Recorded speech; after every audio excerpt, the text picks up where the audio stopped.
Headline edition, July 8, 1947.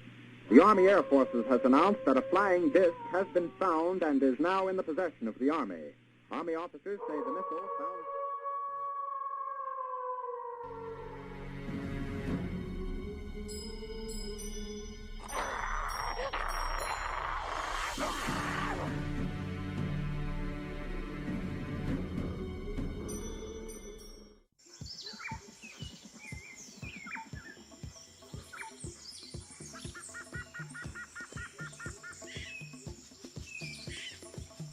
Africa is a land rich in beauty and history.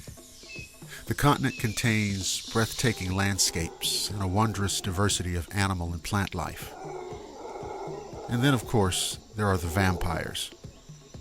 You see, in nearly every country, every culture, and on every point of the map, you will find stories of such creatures. Africa is no different. In fact, it is argued and believed by many that the vampire itself originates in Africa. Let us now take a look at the myriad forms that the vampire takes in that place where man first walked the earth.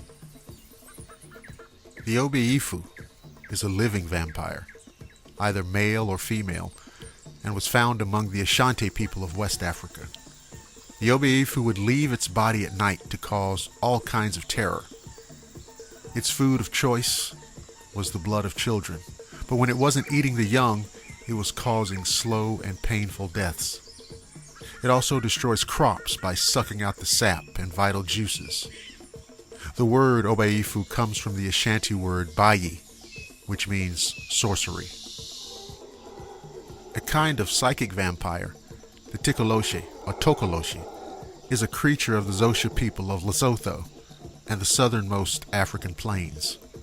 Like many supernatural beings in Africa, the Tikoloshe is a mixture of vampire and demon and has a strong association with witches and sorcerers. In many Xhosa legends, the Tikoloshe is a demon that looks like a baboon and has a connection to water. It's described as short, bulky, and has a high forehead and balding head, and it walks around during night or day swinging its long arms like a monkey. But it has many powers and can shapeshift if it chooses to. It can take human form, which would make it look almost normal or natural, since some of its monkey-like traits would show. It may also take the form of a big black bird-like creature with a skull head, so that it can fly over villages in search of its victims. The Tikoloshe is known for its ravenous sexual appetite, so most of its victims are women. This creature doesn't feed on blood, instead, the energy of a person, leaving them weak and sickly. If the Tikoloshe feeds too often on a single person, it can result in the victim's death. When it's feeding time, the Tikoloshe will approach a village woman at any time of the day in human form. It will greet her in a friendly, albeit sometimes overly friendly manner, maybe offering to help her carry something in return for sexual favors. If she were to say no, the beast would revert to its original horrific form and leap on her before she even had time to react. The Tikoloshe are very fast. Then it would proceed to rape her and feed on her life force. The Adze is a type of vampire creature who turns itself into a firefly or other insect to feed before returning to its human form. They can transform themselves into any number of common insects, which are seemingly harmless and very difficult to capture. The Adze have a taste only for the blood of the innocent. They are hunters of children, and only children, and they especially like to feed on infants. They can also feed on palm oil and coconut water, and will often raid a village's entire supply of these, but they become dangerously weak if they do not feed on the blood of children. An Adze can sustain itself without needing to kill any child. It can take enough blood to survive. However, if the Adze is deterred or thwarted from feeding for a long enough period of time, it will go on a ravenous frenzy for blood. Often, when the vampire reaches this stage of hunger, even the victims who survive become infected with a deadly disease which eventually kills them. The Odsei can also have the power to possess a human and become a living vampire. When the Odsei is captured, it will revert to its human form. A human sorcerer can also willingly become possessed by an Odsei spirit for the abilities and powers they will gain. As an Odsei host, they're able to change their form like a shapeshifter from human to something else by magic. When they are captured, however, the magic will be lost and they will revert back to their human form.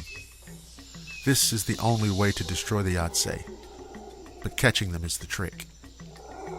Unfortunately, there is no known way to protect against an Odsei. Nothing will keep them out or keep a child safe from its attacks.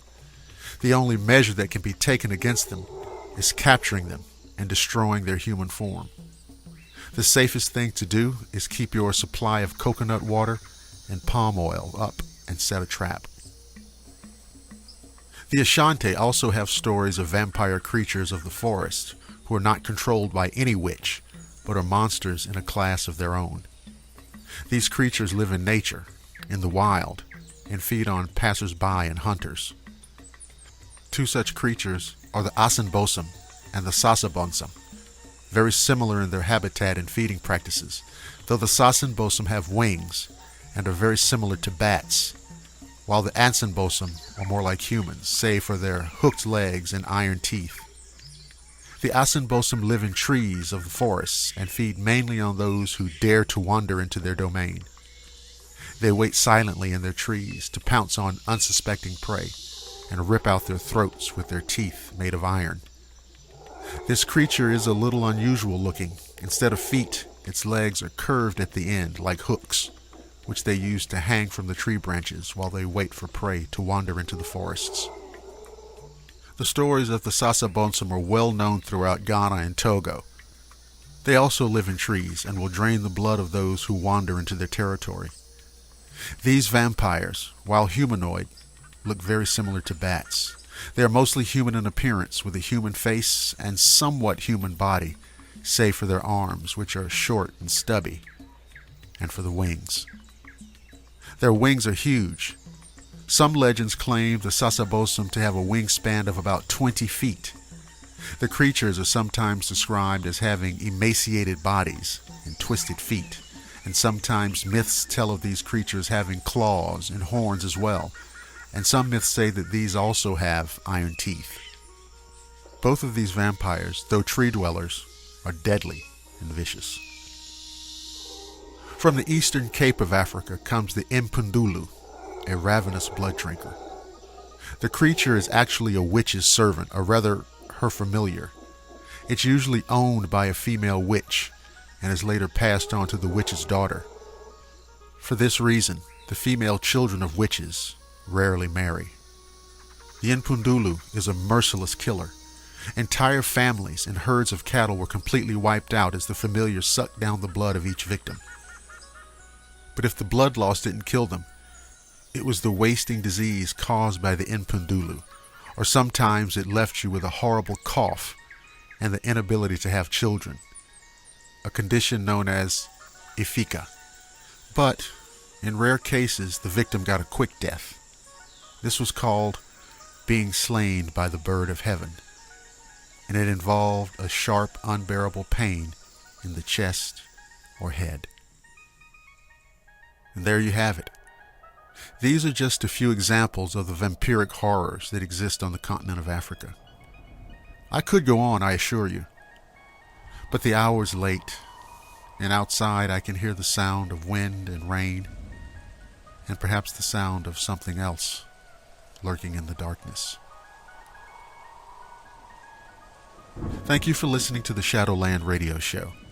If you're listening on the Blackwater Media YouTube channel, don't forget to like, subscribe, and share.